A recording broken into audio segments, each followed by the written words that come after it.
Oh, ndeko. Moi, il méchant, il faut que la tara monière nanga. Naka ça devient Etienne ou Mulumba. Puisque l'aventure est de 60 jours après livraison, nous sommes en 2004. Le lot 2021. Et Coca ou bien Coca. Et les cas. Donna le bâtiment. Le bas. Yangwana. La fini mutute. La tongi mutute.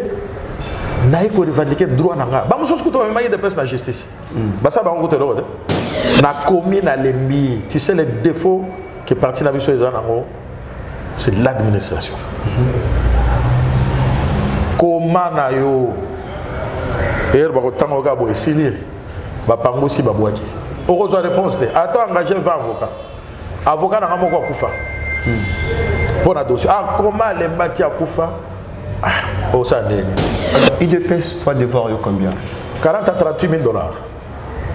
Bata la paix toi. 2004 est-il là. Bon moto ça va. C'est ça bon on a affaire. Na sunga ki bango. 2004 est-il là. Bata la paix bateau. Il y a des choses qui se passent. Bati comme ça, tu souviens, tu dois souffrir. Bah combattre 100 jours, il n'y a pas de problème. Ce sont eux qui doivent se rappeler les poches. Mais nous qui avons souffert, là, combattre 100 jours. Oui, bah c'est belé.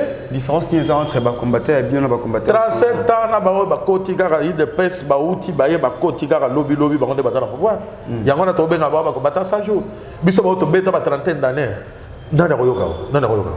Mais que le président Fachi aïe bah que parti est ne vers dérive parti ango ezo que de toujours belela oh bah si bazu mon négro bah si bazu tchaba on va passer tchaba to mosusu to organiser parti histoire que ne ezate no botama na boro anate pour que ngana zo pse ngana zaki président fédéral ba musu bazakate ata solote okuta na ndela benyo président mais le lot est comme non pour pese mbote amonyo ana puisque zoya bah non surtout ba combattant et lo kana olekate hein. Makamba ko bouger et sili. Kaka na portable na yo, oza na Google Play Store, oza na Apple Store, allez, o sala nini? O télécharger na kati ya portable na yo, o télécharger application mobile. Il y a Tap Sound. Donc TAP-SAND. Allez, niata to leka. O koti ba coordonnées bancaires na yo, o tindi mongo na yo na Congo. Sans frais, bandeko tala ba chance. Oh, frais d'envoi, exact. Sans frais d'envoi. Bato bazana Congo, bako zwango, bongo, na Orange Money, to, bako kiko zwango, na Airtel Money, bazuyango malamoko na Congo, saminando, talanza meninga salam. Pour vous offrir bien plus qu'un flat hôtel et faire connaître la nouvelle expérience, Oridezo Commercial Kinshasa à travers l'Afrique centrale écrit une nouvelle page de notre histoire. Un service de rénovation sans équivalent, conjuguant dans une même dynamique plusieurs offres d'exception. Flat Hotel avec de chambres de luxe, supérieures et exclusives, répondant aux normes internationales, Oridezo est un palace iconique.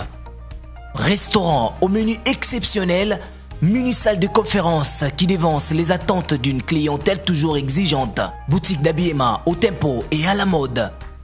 Oridezo Commercial Kinshasa vous garantit le meilleur tarif pour vos frais et transferts d'argent avec une agence sur mesure et professionnelle.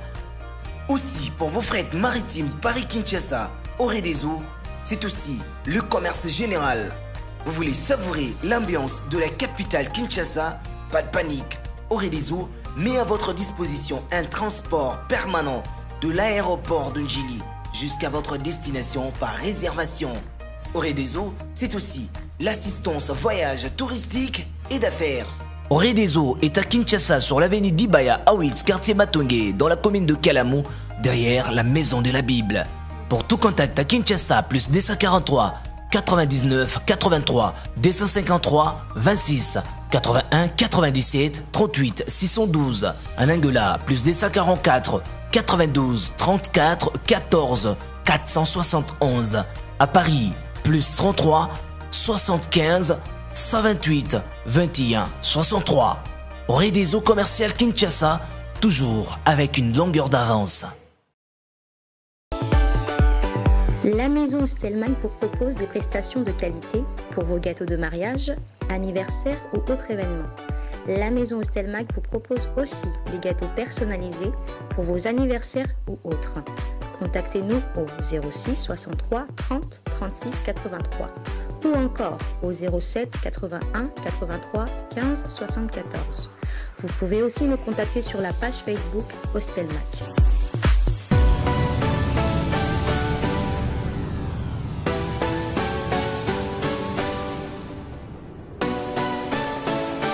Courage n'a pas d'âge, c'est là toute personne qui nous regarde. À ce moment, c'est votre jeune journaliste d'investigation Enoch Binta. Alors, Kongomani, Bosenga Kinga Bongo, tout ce bitine Bongo Makanisi, na ingénieur Chocho Chongo, Lelonde Azali Bongo, invité Nabisona Kopé Sambote. Bonjour, ingénieur. Bonjour, monsieur Enoch. Ça va, santé, ça va? Oui, ça va, tout doucement, ça va, on se bat. On se bat. Ouais. Malgré les climats politiques, sinon. Non, sinon pas de torture, on se bat. Ok. Alors, ingénieur Chongo, comment est-ce que l'actualité dans les Mikolo vraiment tout va causer la message nayo, tout va causer la yolo, déjà commis attaché plus na maloba oyo koloba.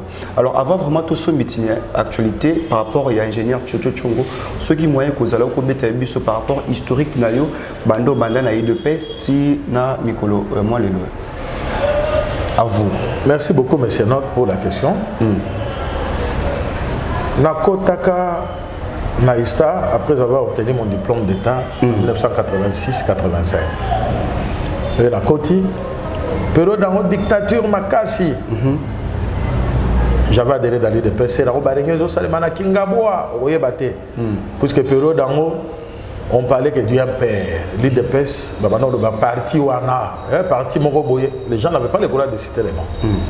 À ce moment-là, c'était le DG, le fait, Boboko Liaboué. DG, Erna Koti, la bandine préparatoire, et on a passé la première, nous avons IDPS et bandi. On a s'adhéré la partie. Maintenant, il fallait qu'il côté Missa Bendele, il y a eu des pêches. Nakatiaïsta. Il y avait que les étudiants qui étaient un peu bouillants en période douane pour faire passer les messages. Il fallait qu'on passe par les milieux étudiantaires. C'est par là que j'étais un grand leader. Tout le monde soit les gars, au Bazo Bengal, Mouché Touville, période douane des années 85, 86, 88, 89. Donc, j'ai mené une lutte terrible. Ma DG Wana, il m'a créé des problèmes. J'étais chassé de l'ISTA. Puisque j'étais leader, en même temps j'étais le chef de promo. Intelligence. Voilà. Au Saliboye, non, côté Moussous. Tellement que j'étais très populaire. Au monde où on a étudié, on ne pas question. À Rozonga. Au monde a déjà battu pression au Benani Chocho, il est obligé de renégocier. Au monde en a zone. Quand on a comme dans les années 90, démocratisation, il y a un parti politique. Tu bandilite.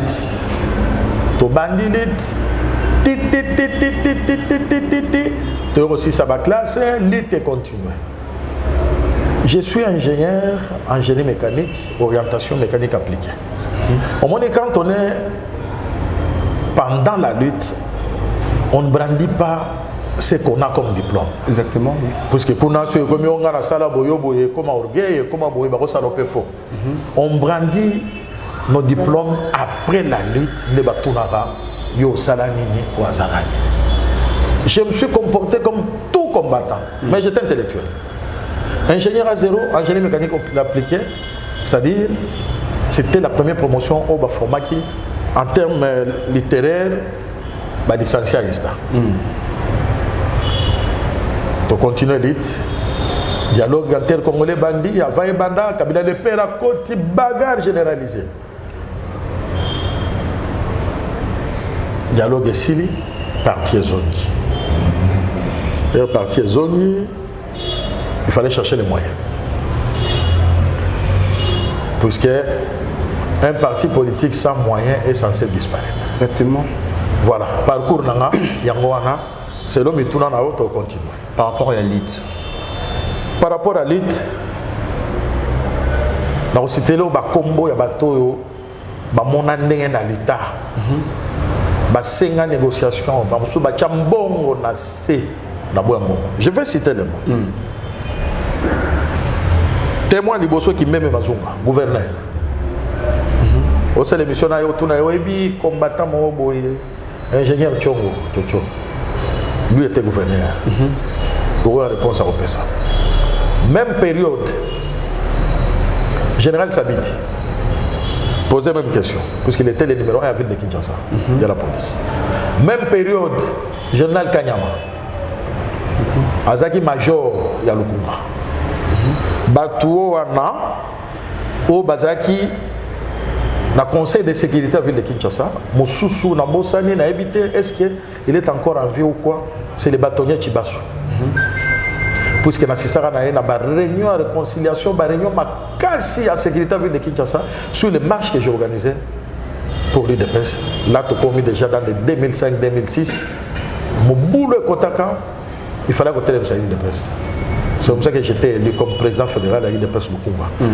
Et la fédération de la Lukunga, c'est la plus grande fédération de toutes les fédérations.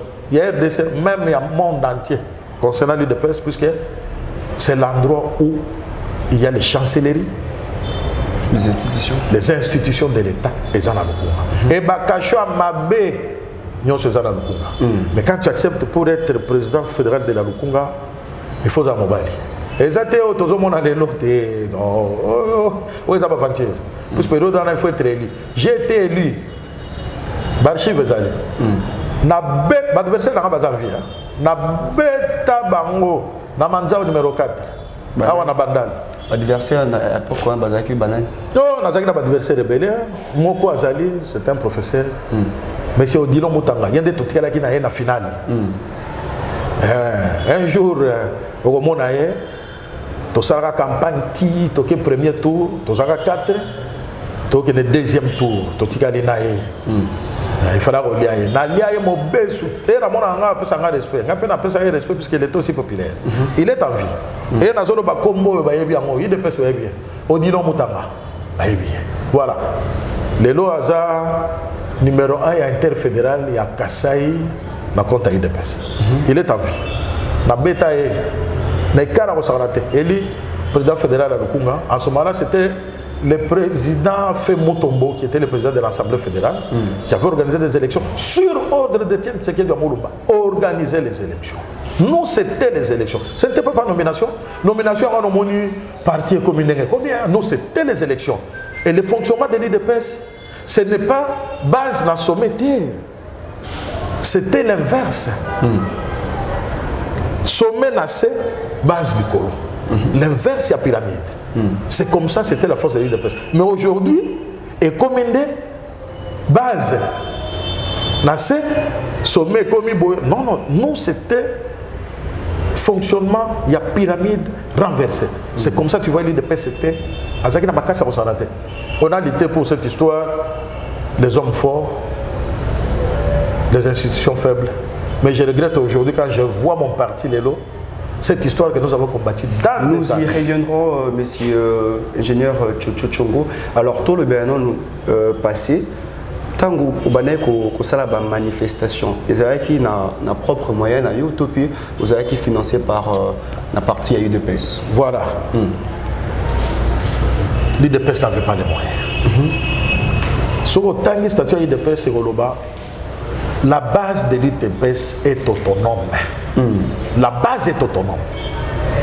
Comme moi, j'avais une base qui est appelée comme la Fédération de la Lukunga. Je peux tout organiser, mais en informant la direction du parti. Et je réserve copie. Même si j'écris au gouverneur que tel jour il y aura une marche organisée par l'UDPS, la Fédération de l'UDPS Lukunga, je réserve copie au secrétaire général, je réserve copie au président national, Etienne Tshisekedi Moulumba, des mémoires qui nous a déjà quittés, on les informait, mais c'était les moyens de la base. Moi, ma cotisation, oui, c'est comme ça qu'on fonctionnait. Avec nos propres moyens. Et l'UDPS n'avait pas de moyens. Et je suis la seule personne dans la période qui avait donné des moyens à l'UDPS. Ah bon? Ah oui. Comment ça? Ah oui. Très belle question. Les moyens comment? Nous sommes dans des années 2000. Tozana année 2002, 2003, le dialogue intercongolais et Sili. Parti Zongi, on n'avait pas de moyens. Pourtant, qu'on sautait, moyens à la quitter. Tozongiawa, non, on croyait que non. Vu la lutte, dans la présence de personnes sur le terrain, tu as récupéré le poste de vice-président. Tu as commis à Kabinana, tu as dit, salut, Kosala, Babimisi, Zaïdi Ngoma. Tu as sali lutte, tu as dit, et Simbité, maintenant il fallait chercher les moyens. Si tu as bloqué Bisso, maintenant nous devons avoir les moyens pour t'occuper le terrain. Parce que Tien Tshisekedi nous disait toujours, occuper les terrains. Maintenant nous allons occuper les terrains avec quels moyens? Nommer Massamba secrétaire général. Rémi Massamba va voir Etienne Tshisekedi de Moloumba. Il lui pose la question, monsieur le président, je suis secrétaire général, je vais fonctionner avec quels moyens? Il me dit, président Ebissier, tu es combattant. Bats-toi, n'a pas moyen de Rosal. C'est comme ça qu'Etienne Tshisekedi a eu au lobby, il faut imprimer les cartes. Parce que cartes, ce qui étaient camis, bon. Là, c'était les dires. Là, c'était un secret de mon. Et bien, Massamba, le vrai moyen, les cartes. C'est comme ça, c'est l'appel d'offres.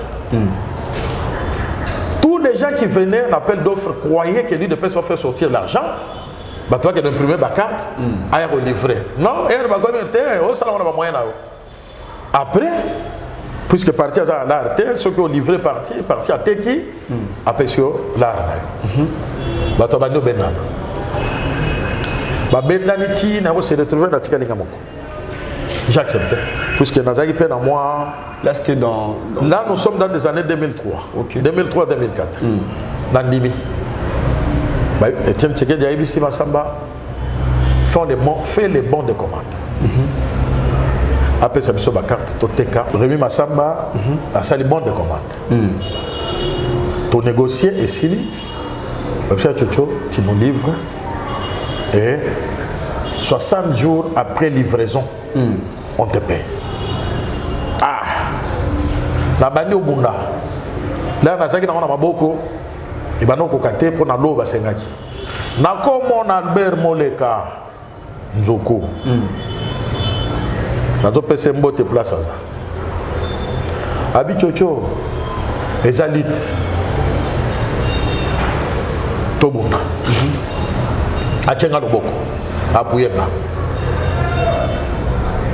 La sali ba carte. Et na si sur ça la ba carte, laquelle a livré ma carte. Batumi ça tu fallait qu'ils aient réception, il y a l'eau dans la Moko Akufa. Azaki a secrétaire général, excusez, général Molende. Akufa, Yami Balé, Azaki chargé de finance à l'IDPS. C'est Joseph Kapika. A Otago Bimako ministre, il y a économie, dans le gouvernement, il y a Chibala. Il y a Missato, Azanvi, avec trésorier.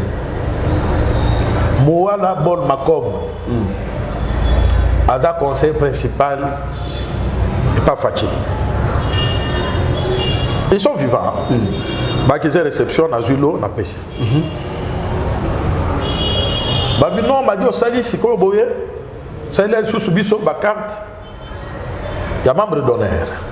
Il y a club d'élite, il y a secrétariat national, il y a comité national. La côte Zamba, il y a l'eau, il y a les contrats. Zamba, dans le sens que non. Bitumba Mobile. Non, il faut satisfaire le parti. Parti à Zoua, tu as moyen d'occuper le terrain, il y a peu moins de benda. D'accord. Na sali musala nyonso na pesi. Ngai na tala kaka jour na air. O ba kizela ki nga réception. Il y a ba carte on a livré qui. Puisque le contrat disait 60 jours après livraison. Oh ndeko. Moi ba méchant na il faut na la taka moniere nanga. Na kan sa devient Etienne wa Mulumba. Puisque ba aventure de l'équitro. Oui puis que na koti ba boro na ekoti banda kozena. 60 jours et coquille lolo binga na koti. Général Massamba Bandi, non, Tchotcho, tu vois, on fait ça, hein, demain, hein, ouais. Oh. Oh, comme il dit en français. Non, tu as pas compté. Pression, pression. Il y a un autre posé question. 60 jours après livraison, nous sommes en 2004. Le lot 2021. Et Coca ou bien Coca. Et les cas Donc, on a le bâtiment. Le bas. Il y a un na fini mutute, na tongi mutute, na eko revendiquer droit nanga. Ba muso skuto ma yede presse na justice. Ba sa ba ngote lo de. Ba sa ba likabona. Nga na za mwana parler na komi na lembi. Tu sais les défauts que parti na biso ezana ngo, c'est l'administration. Comment na yo ba ko tango ga bo esili ba pangosi ba boaki. Heureusement réponse. Attends, engager 20 avocats. Avocat n'a pas encore Koufa. Pour la dossier. Ah, comment les bâtis à Koufa? Ah, au Sandé. Yami Balé Nazanaye. Ah, combien l'embi? Il y a un habitant. Là, que nous sommes à la partie. Il faut n'avoir un écran. Pour tout, oh, il y a que non, a aussi. Aya contredire que c'est faux. Tu fous l'arnaïe ou bien salam salam. À salam salam. Il y a un bon na bimi na TV na ko que nous sommes na partie. C'est vrai, tous en état de droit. Ah, na moi na parlé na ko nous sommes na partie. Il y a un moment na l'équipe na biga non. Bon libérer na bo changala. Bolia na bino, moi je m'en fous bolia na bino, bo sala bino. Je ne vous en veux pas. Bo pesa ngambon na. Alors, IDPS va devoir combien? 40 à 38 000 $. Bah ça la paie toi. 2004 est-il là. Bon moto ça va. C'est ça bon on a affaire. Na sunga ki bango. 2004 est-il là. Bah ça la paie tout. 2004 est-il là. Période on le bango banda la coin ils a 30 000 $. OK. Le bango banda na coin ils a 30 000 $. Si vous comment combien? Babi tout na bazala bato ngana ya pona obondela mutute ezala nanga ya mutuki nanga na obondela mutute o kanisa ngeno na ya pona fuka mela pe sangala te ya mikosi ada bela la wana même ko ezali hein. Mais moi je me pose une question. Alors aux Sengambongo par rapport à ndeba pesi yo poste parce que bato bolitana bango aujourd'hui ba misusu bazana ba poste yo za poste yango oyi na écran pona au Sengambongo na topé ezali vraiment kaka mbongo na ya moto ki donne lingo sengo. Je t'invite ce que vous avez car le moment que Félix comme président parce qu'au-delà de 2005 2018 vous avez qui des comptes pour nous le Bamakambo. 4 ans président Félix a commis a du pouvoir ndoleki au sombiti na makambo na écran. Bako sa président Félix na makamote. Na sengaka conseil na bato belé le fait maître Mukendi Akenda. Aibi dossier au conseil Tchotcho. On n'a pas les moyens. Bateau nous qu'on accède au pouvoir, on te paie ton argent. Ah maître. Na on vivre ka boy bateau oui. Mais ngapé na sala musalat. Bateau basunga ngapé ba musuba na ya batika ba petit. Mais ba kufa ba isa nombre de payer wana. Boy ba kina za nyonga na autant. Et bah, il faut que ça va petit année na obu. Il dépend ça samedi temps. Soit samedi. Quand c'est que nous 30 000 40 000 $ à nezaka yangate. Je dois aussi aux gens oh bah sunga qui ngana sala musala na parce que pour bisa 30 000 $, ou bisa 20 000 $ période on a blague. Je les dois aussi. Bah quand ça président Fachi na babilo konate. Ce qui n'a rien dans le sens que non, les gens me disaient attends que l'UDPS accède au pouvoir. Ok. Bamoussou Soubazaki va ministre du gouvernement. Tchotcho Tchanase, toujours Talabaramana. Balon, ouais. Bah, il y a même langage Tchanase habité. Bien, on côté de nos dames, on a damé, on a Tchanase. L'UDPS accède au pouvoir. J'ai laissé 2 ans passer en écrivant. Dans un moment, suite, tu as un mes enfants vont rester très mal. Ils ne peuvent pas monter. Pour tous les mais on nous disait, attendons quand nous allons accéder au pouvoir, il y aura ça, il y aura ça. Ce n'est pas ce que je vois. Et ça n'est pas rancœur ou bien quoi que non, parce que le président Fachi a continué. L'île de paix c'est au pouvoir. Attends, là, le président Fachi, problème exactement. L'île de paix c'est au pouvoir, ça fait plus de 2 ans. Mais, on va parler. On va parler. on est moto qui n'a vouloir na mutute non il faut appeler ça boyer pour comme boyete poste ça dit que bon de la mutute on comprend ba mususu ba lekina ba poste aussi ba poste n'a pas de moyens malhonnêtes et ça dit que on va na parler bo ba benyo chombo sonné ya na CV ba tali CV ba non tu es compétent ba personne rien lokuta oh ingénieur tu net nan te lokuta non c'était comment ba tuté hein pas respect na ibi ba belé juste on ça dans mission mususu o ya o me ko benga ngalo ba non lobi bona bona obi savon na poste et belé basu pas de moyens malhonnêtes. Quand on a des moyens malhonnêtes, c'est quoi? Tanga dictionnaire, moyens malhonnêtes, c'est quoi? Yomoko, lambela, on est en ligne. Et belé. Peut-être moi je peux comprendre. Ouais. Mais mon toi à côté là aussi, peut-être à quoi il expliquer. Moyens malhonnêtes, on se va passer au tic moi et loco, au simbi, moi bord, moi aussi pas boyer, pour nazala boyer, et na kosala boyer, kosala boyer. Tout est bien. Mais ça va l'air au pesate. Tout ça va l'air au pesate. On a zosé là, on a ma boyer, parce que je suis capable, j'étais formé pour ça. Papa ça va, maintenant on peut se refaire des gars au téléphone. Tu es nommé. Et ben non, les temps sont passés. Tu es nommé. Bati comme ça, tu souffres, toujours souffrir. Bah combattre 100 jours, on a besoin. Il n'y a pas de problème. C'est son texte qui doit se rappeler de poche. Mais nous qui avons souffert, là, on combattre 100 jours. Oui, bah c'est belé. Différence qui est entre bah combattre et bien on va combattre. 37 ans, na bah côté gara il de pèse bah outil bah bah côté gara lobby bah on est battu dans le pouvoir. Il y a un autre ben bah combattre 100 jours. Biso bah auto bête bah trentaine d'années. Nana royoka. Qui va te considérer? Et ce sont les mêmes hein, qui sont les premiers appelés pour menacer. Tu ne me connais pas, monsieur. Tu peux menacer comme tu veux, mais Keba. Ah oui. Ah oui. Ma combattant 100 jours, n'est pas rien. Mais les vrais combattants, on va souffrir. Je parle au nom. Tala. Au moment où Nazara, président fédéral à Lukunga, Nazara un leader d'opinion. On a on est au Salema. Et s'il est pété, il est loéza. Même au Kolezali où je vais donner un mot d'ordre un jour. Mais Fachi, Azara Kimia, Asala Boulona, mais à côté de Kamoyo, ce Balingiba Kanisanga Monoko, il y a corruption. Kanisanga Monoko Beninga, Nego, te, taux de catégorie sociale là. Nakanya Monoko, si vous avez un peu politique et mystique. Mais tant que ba libérer gâté, ah, Nego Nanga, non, tu as pas honte. Non, tu as pas honte, n'a pas cerclé comme Bayern, non, tu as pas honte. Mais non, est-ce que ça. D'accord, il y a pas que non. Doctrine de PES, c'est le solidarisme. Ils n'ont pas solidaire, ils n'ont pas un cœur humain. Mais c'est solidarité. Mais bah, oh, tu as pas héros dans marque, parce que les partis n'avaient pas de moyens.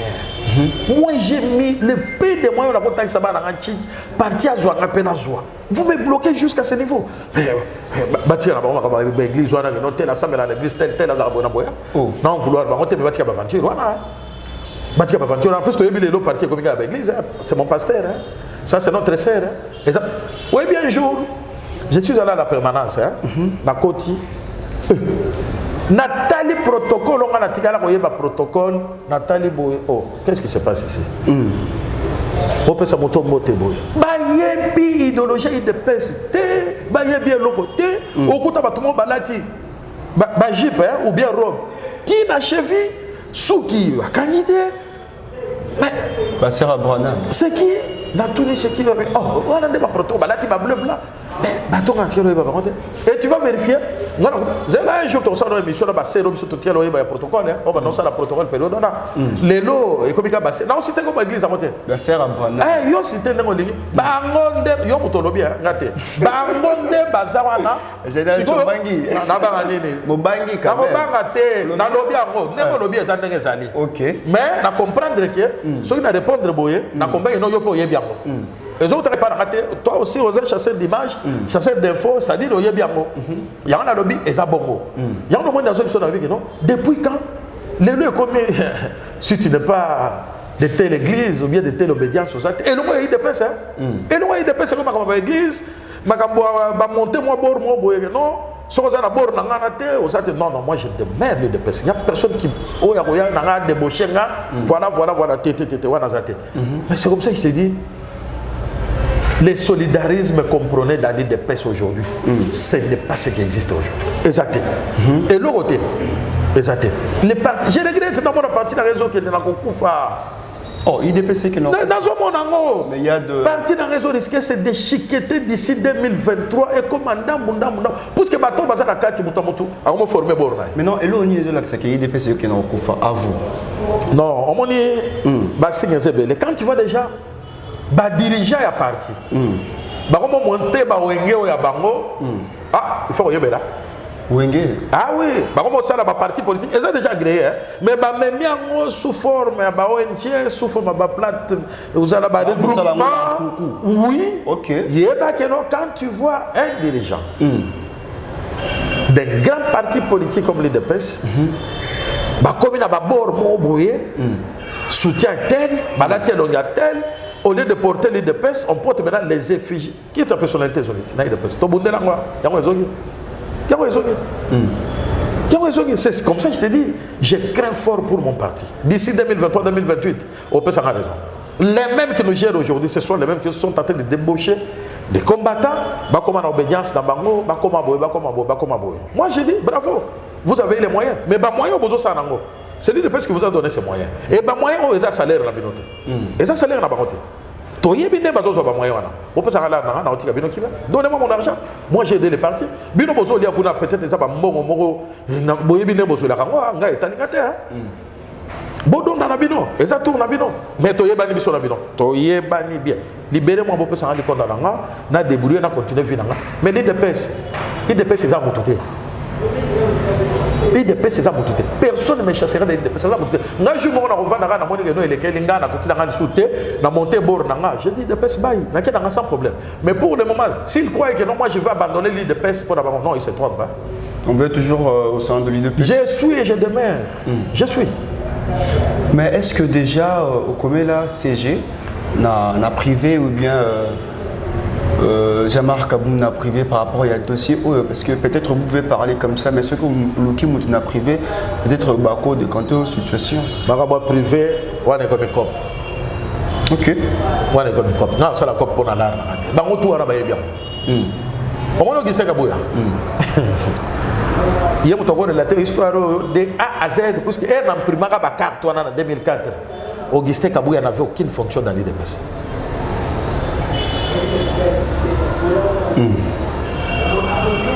Moi j'étais président fédéral. Il venait de j'étais président fédéral. Et j'ai même à ma coupé.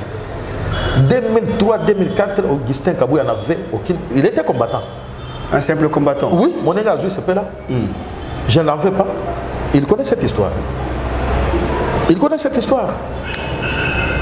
Est-ce que Moutoua Ndé wana fona que le bon de là? Aïe histoire oh.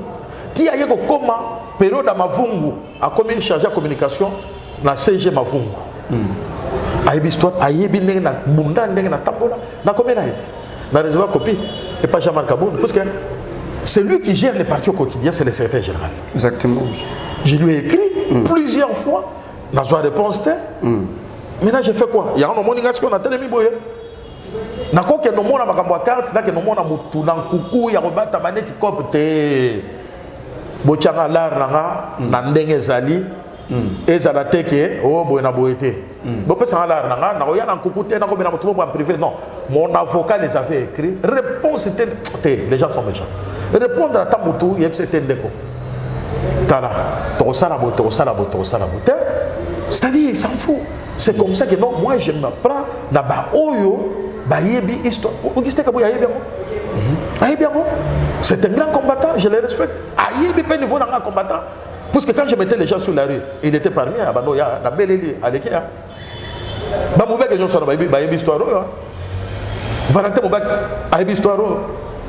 Il avait réceptionné ma carte. Il y a même un comité national, lui en ce moment-là, il était le président du comité national, a réceptionné 500 cartes pour le comité national.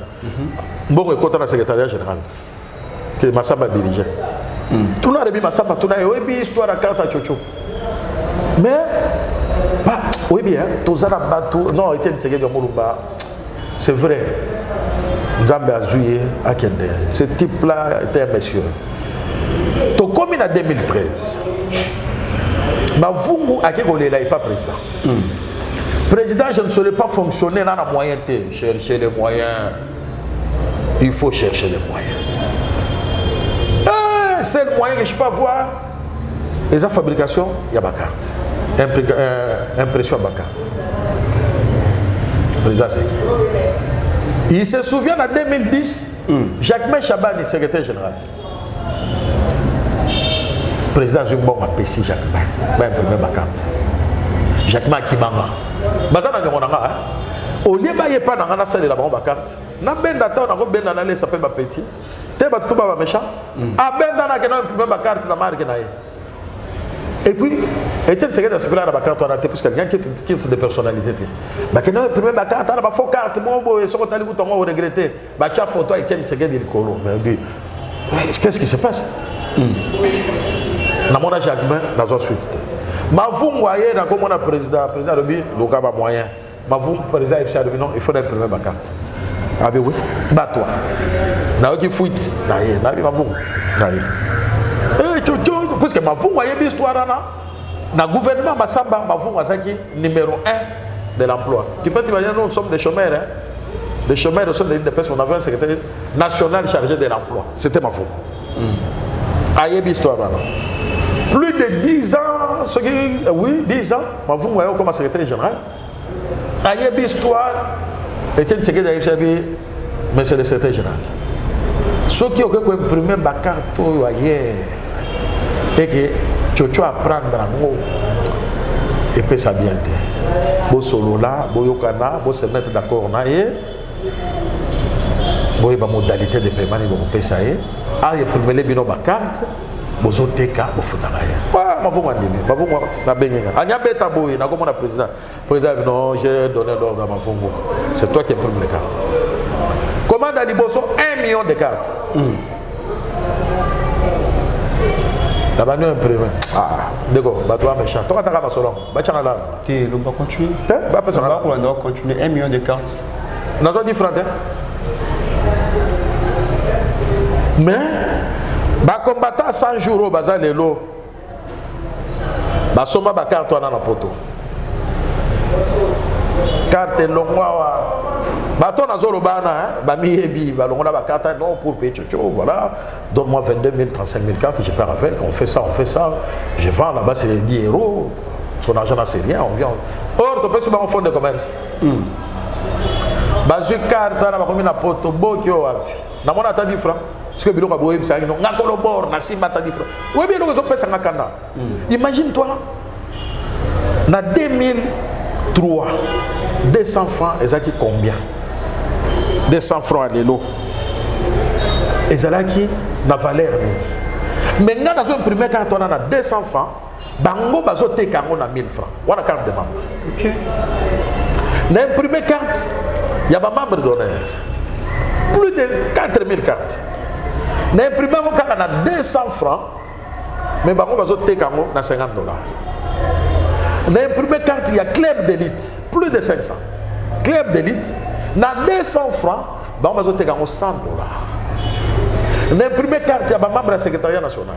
Là c'est cash au foutu trésorier après sur carte dans le secrétariat national. J'imprime à 200 francs et les vends à 5 $. Plus de 500 cartes, il y a un membre du comité national, puisque le comité national était considéré comme le parlement de l'INDPS. C'est Valentin Moubaki qui était le président du comité. Plus de 500 cartes, il y a 200 francs, il les vendait à 5 $. Au moins, on va monter à ma bande. Période où c'était Guy Lufourobo qui était le président des membres d'honneur à Koufa. Il est remplacé par les ministres honoraires à Otiolongwa, que je respecte beaucoup, on appelle CP Moté. Joseph Kassoko, ministre de l'Agriculture au Tcholo. Aïe, l'histoire, et la radio s'en a béaté. Membre d'honneur à l'INDPS. Mais payer aussi à monnaie de trèche, na marque, na moussou, puisqu'il y a un non, na denga longo liguna, a longo na denga biente. Abonde na chocho, fais ça. Yewa, tout na. Tu vas passer à ta différence. Tout na Alexis Moutanga, à ta secrétaire général. Tout na Jacques May. Ça va passer à ta différence. Dans son bon côté, oh, il y a côté les sous-sous-siko, le ministre de l'Agriculture actuel, Désiré Birianzi. Félicitations. Celui qui m'a dit, c'est un grand combattant. J'ai dit des années. Tu es un niveau de combativité. Il est maintenant ministre de l'Agriculture. ayebi histoire ndeko nanga mwasi moko encouragea kinga tchana se chocho tchana se encouragea nga makasi te kufelite oza mobali toke c'était Denis Lupeto bazaki vice ministre amin encouragea nga mingi bakofuta ombongo te nasuka na moi te excellence te so na daire te bapesa nga la yango nomoni nabimi mwa moke mikolo na écran pour offrir à mon tuteur, mais dire la vérité sur ce qui se passe dans mon parti et réclamer mes droits. Naba Oyo Bakoufa abandonné à l'air triste sort. Mais Papa Etienne, pardon, Akoufa Kenda. Mais maman Martha Zali. Tant que boutique la bana, beaucoup de monde maman Martha c'était par rapport au dossier Oyo.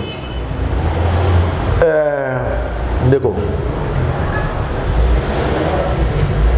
Omoni nazolo belango na esengote nazolo belango pe na mawa eza na bato mosusu père toza na lutte ba opposant nga na mama Pardon? Ba opposant nga na mama. OK. Mbote d'abord na place aza na respect o eza likambo ya de presse nayebi banani oyo bakendaka kuna soit raconter des histoires ou bien koluka boye na boye c'est leur droit. Mais je ne peux pas aller en privé pour aller demander bon à côté. Je préfère maman non. Oui, bana. Oui, totikali bana na bana. Aza maman. Mais au lieu de Canada, ça serait un peu difficile que j'arrive là-bas pour rencontrer maman. Non, tous les parents. On est à ma solo moi 4 jours to beta kango. Na robeta mo un jour, ni les cas. T'as extrait. Bah témoin bazaï nazoro ba déjà non ba déjà que non ezaki histoire telle bah témoin bazaï bazamvi so ba olanda ba ezaki histoire telle oh ba mingo minable bon wana kuto eza après mususu le kana liboso ba minable là le cas c'est une histoire vraie et le cas au moni talaka okoza la pe ozana rien mais osumi bato baso satan que bazana ho melo ba fini bon osana mais j'ai mon bien hein. Mais je me vois bien parce que moi possibilité là bouquet na parti vivre na peine à vivre après lobby na comme minable c'est noté mais respect mini pour mon cause parce que dans les polémiques na dossier na discuter mais na mona c'est comme si ça l'aurait la motema un jour wana te ya solo et soir makasi et soir na ko fika mo tuté comme moto et soir makasi et soir mais les autres sont répétés, mais que soit sur une cantière, la chambre, mais ça, et soit, qu'il est l'eau. C'est ce qu'ils attendent. Tout est là au coup de la tête, période Maramon et les Kanaka, tout coup de la tête, il fallait que tout coup de la tête, au Kende, puisque les Kanaka bien té. La boîte a préféré que nous avons il y aura un jour et puis voilà. Nous avons il y aura un jour. Voilà. Je n'en veux pas. Alors, ingénieur Tchouchou, regarde la caméra et puis votre mot de la fin. Nabato Touba Kolanda, un message na dirigeant et IDPS au bas pour diriger IDPS Lelo par rapport à mon solo. Plus de 40 000 $, c'est ça? Oui. Ok, à vous. Message dans les amoko combattants. Oui, parce que non. Naza moko abino pe bonda neti bino tozaka ba jeune tosalaka pe ba misala bipai na bipai mais misala belé bebaka pourquoi ceux qui partent dans yoki que non musala neza pas mutu moko impère ou bien peut perdre aux problèmes na parti totikala mona kopolele ba bino longwa tosala lit makasi mais je suis pas un peu déçu, je suis déçu dans le sens que il y a l'injustice dans les partis. Cette injustice, ce n'est pas qu'à moi seul Tchotcho. Il y a des injustices. Injustice à Liboso, dans celle-là partie, il faut pas penser à la injustice, il y a Liboso, c'est à ce qui me concerne. Il y a les combattants de l'intérieur, Awa, prison, se retrouver. Pourquoi? Puisque si tu es en contradiction avec X ou Y, d'office tu deviens un ennemi. Non. Il y a un côté. Il y a un moment où tu es méchant. Nakondi banaza mo mwa mututi. Mo mwa mkolo là j'ai dit oui. Mo rumbo mutu o yo nanga zolo eta na se. Na boya mo. Yanga na boya. Na bina ko za mo mwa mututi. Ba combattant ba na courage. To bundela mboka et ça facilité. Mais que le président Fachi aïe ba que parti zo que ne vers dérive. Parti ango ezo que de tozo belela. Oh bah si basé au monde que non bah si basé. Tu vas on passer, tu vas tout sous, tu organiser parti histoire que ne. Exactement on bota mana boro anate. Pour que ngana zo pse ngana zaki président fédéral ba musu bazakate ata solote. Okutana ndela benyo président. Mais le lot est comme non pour pese mbote amonyo ana puisque zoya bah non. Surtout ba combattant et lo kana olekate ngai na sala lit nanga na ba master belé ba musu badaya ba musu baza vie ba musu baza la poto ba kenda. Que nous soyons récompensés. Récompense à Liboso, Yanga, Bofutalar. Yami Balé, j'ai étudié, j'ai le droit de travailler pour cette nation. Il faut que nous parlions, tous parlons, Bisso. Ce n'est pas que non, tous avons demandé d'emploi, bien tous avons de la moutouté. On a des droits, tout le monde pour la partie. Jour ni comme on a la partie, on va dire que nous avons besoin de recevoir le CV.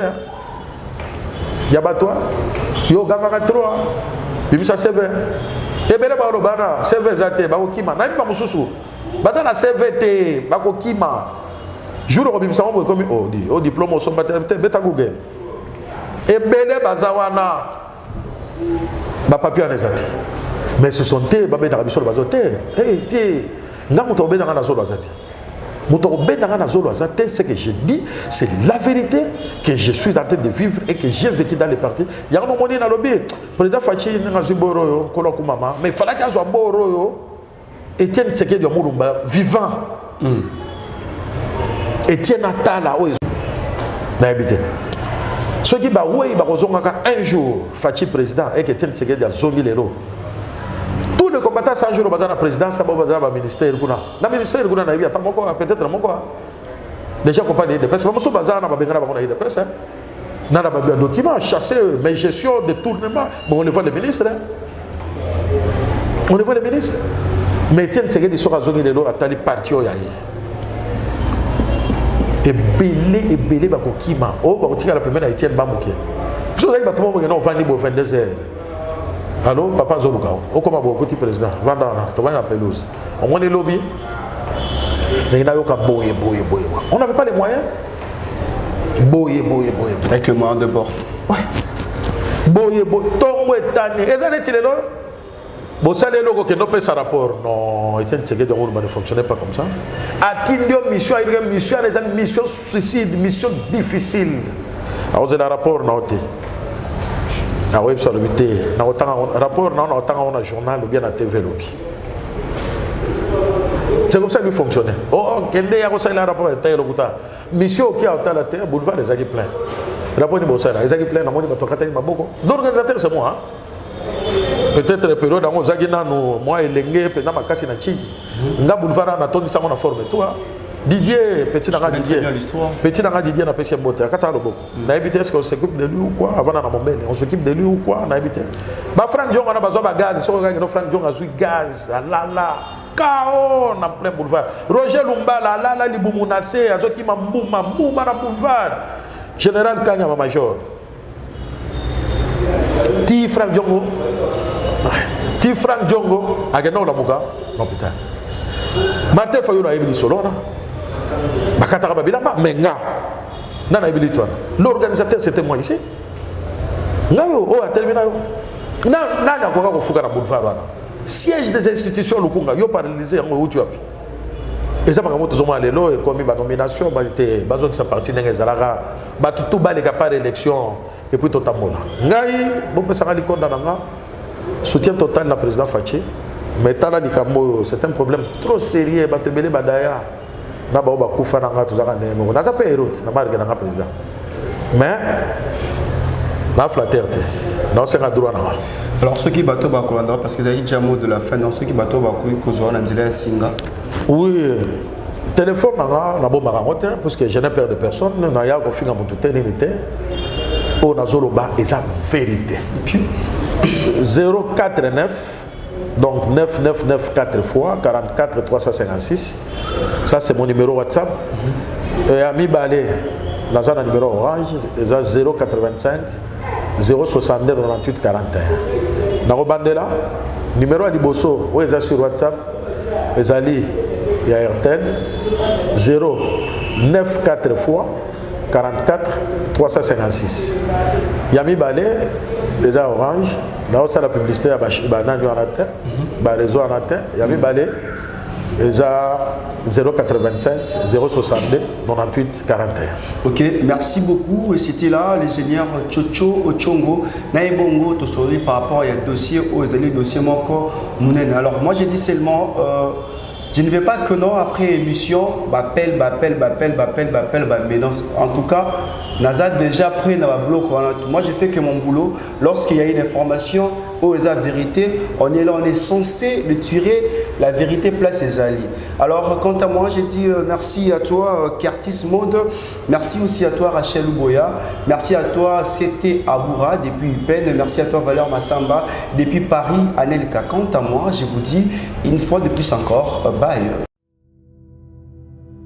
Plusieurs projets de développement sont à l'actif du député national élu de la ville de Bukavu, Didier Okito Lutundula, pour cette année 2020.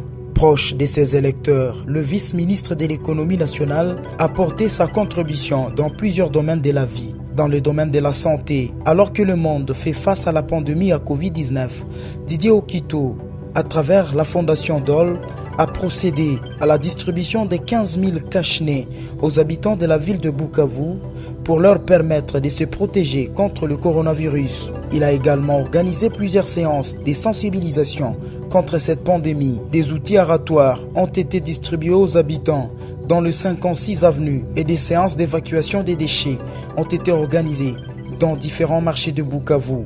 Dans le domaine social, la fondation Didier Okito a apporté son assistance aux victimes de plusieurs cas d'incendie enregistrés dans la ville de Bukavu. Ces de Nyamugo et de Founou n'ont pas été oubliés. Au chapitre des infrastructures, le pont Wesha reliant la commune de Bagira à celle de Kadutu a été construit. À cela s'ajoute le pont Rukumbuka reliant Igoki à Nyamiera, le pont reliant l'avenue Tchaï et l'avenue Igoki, ainsi que le pont reliant le camp Bien-Aimé à Essence Major Vangou. L'escalier de l'avenue de l'hôpital général a été également construit. Didier Okito a également apporté sa contribution dans la lutte contre l'insécurité à Bukavu avec l'installation de projecteurs solaires dans plusieurs coins de Moungu et de Nyamugo, quartier théâtre de l'insécurité, pour permettre à la population d'avoir accès à l'eau potable. Le vice-ministre de l'économie nationale et patron de la fondation Okito a également construit des bornes fontaines à Kalingira, dans la commune de Bagira. La belle femme ne peut donner que ce qu'elle a. Didier Okito a apporté une fois de plus sa pierre dans le développement de la province du Sud Kivu.